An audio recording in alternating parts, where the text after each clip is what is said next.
બાળ દોસ્તો, હવે આપણે પાઠનું શ્રવણ કરીએ. સેવામૂર્તિ પરીક્ષિતલાલનો જન્મ 8મી જાન્યુઆરી 1901ના રોજ ભાવનગર જિલ્લાના પાલીતાણા ગામમાં થયો હતો.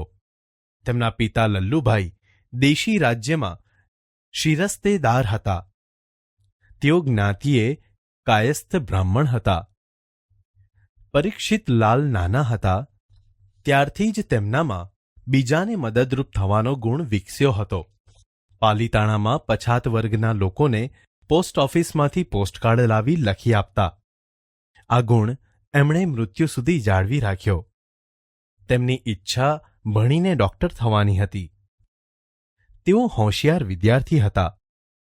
મેટ્રિકમાં સારા માર્ક્સ હતા, જેથી મુંબઈમાં ગોકળદાસ તેજપાલ બોર્ડિંગમાં પ્રવેશ મળ્યો હતો.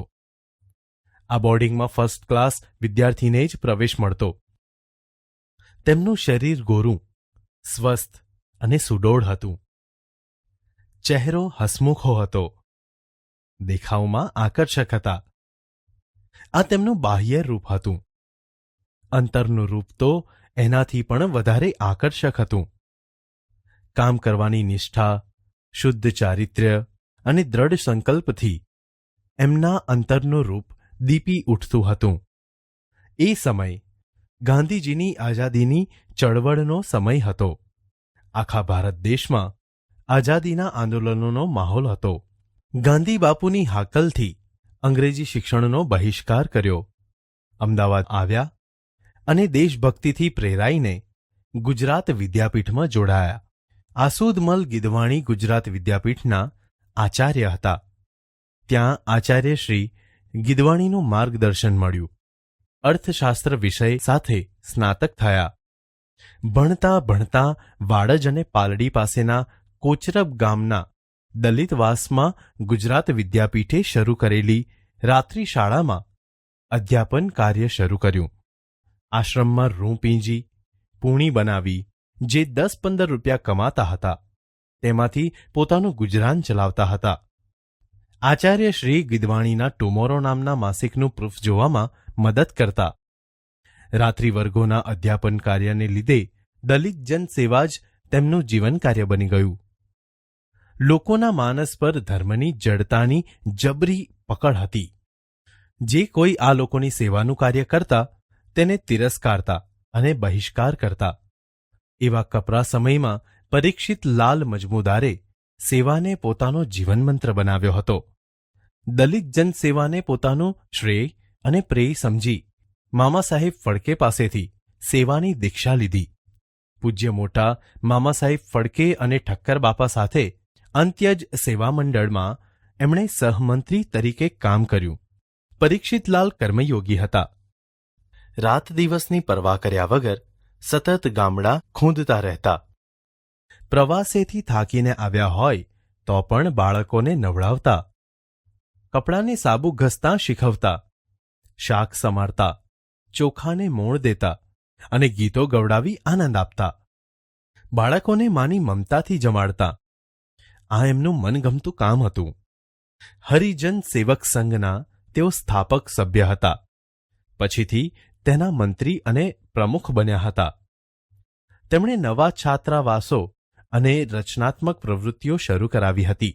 તેમણે ગાંધી બાપુની અસ્પૃશ્યતા નિવારણની ઝુંબેશને આગળ ધપાવી હતી. લોકો દૂર દૂરથી એમને મળવા આવતા. તેમના પ્રશ્નોને એક ચિત્તે શાંતિથી સાંભળતા હતા.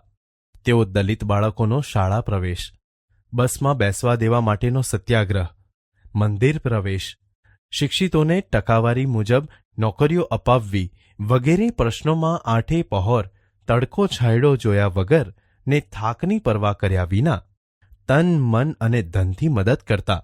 જ્યાં એ લોકોને અન્યાય થતો ત્યારે એમનું હૃદય દ્રવી ઉઠતું. આવી સેવાને લીધે પરીક્ષિતલાલ મજમુદારને સૌ કોઈ ઓળખતા હતા. ઉનાળાના ધૂમધકતા તાપમાં એક દિવસે ચાલતા જતા હતા. ખૂબ તરસ લાગી હતી. સુરત જિલ્લામાં સાર્વજનિક પરબેથી એમણે પ્યાલામાં પાણી પીધું.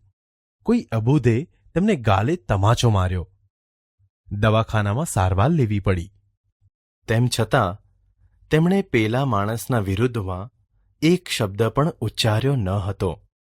તે દિવસથી પરીક્ષિતલાલે જાણે આજીવન દલિત જન સેવાની દીક્ષા લીધી.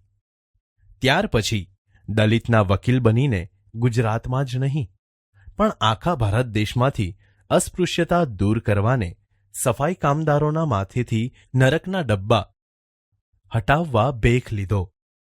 પરીક્ષિતલાલે આઝાદીની ચળવળમાં અદના લડવૈયા તરીકે નાગપુર ઝંડા સત્યાગ્રહ 1923, સવિનય કાનૂનભંગ 1930 તથા હિન્દ છોડો આંદોલન 1942માં સક્રિય ભાગ લીધો અને કારાવાસ ભોગવ્યો. એમની દલિત જન સેવા અને રાષ્ટ્રભક્તિ જોઈને ગાંધી બાપુએ કહ્યું હતું કે પરીક્ષિતલાલ માણસ નથી પણ દેવ છે. જો પરીક્ષિતલાલ જેવા થોડા સેવકો મને મળ્યા હોત તો અસ્પૃશ્યતાની જડ ભારતમાંથી ઘણી વહેલી નીકળી જાત. એમના સમયમાં આખો આશ્રમ એક પરિવાર જેવો હતો. આશ્રમમાં સ્ત્રીઓ પ્રત્યે તેમનું હૃદય કરુણાસભર રહેતું. સૌને પિતા જેવો પ્રેમ આપતા. તેઓ બહેનોના આંસુ સહન કરી શકતા નહોતા. આશ્રમમાં તેમના વડીલપણા નીચે પૂજ્ય બબુમાશી, પૂજ્ય અમીનાબેન, પૂજ્ય આઈ, લક્ષ્મીબેન ખરે, પૂજ્ય વિમળાબેન પટેલ જેવી બહેનો હતી.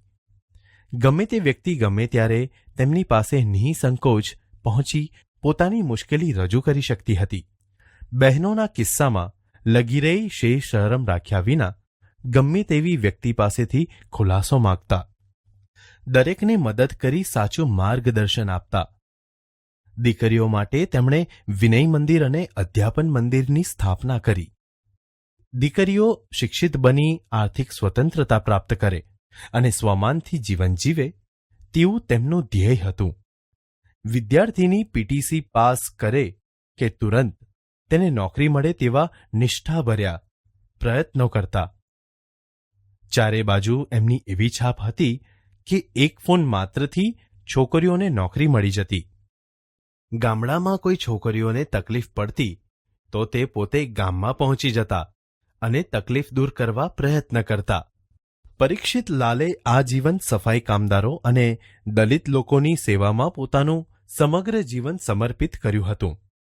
આ અખંડ સેવાના વ્રતધારી આજીવન બ્રહ્મચારી રહ્યા. એમની મહામૂલી સમાજ સેવાની કદર રૂપે ભારત સરકારે ઈસવીસન 1959માં તેમને પદ્મશ્રીનો ઇલકાબ આપ્યો હતો. આ સેવામૂર્તિએ 12મી સપ્ટેમ્બર 1965ના રોજ આપણી વચ્ચેથી ચીર વિદાય લીધી. પરંતુ એમના જીવન કાર્યની સુવાસ આજે સર્વત્ર મહેકી રહી છે.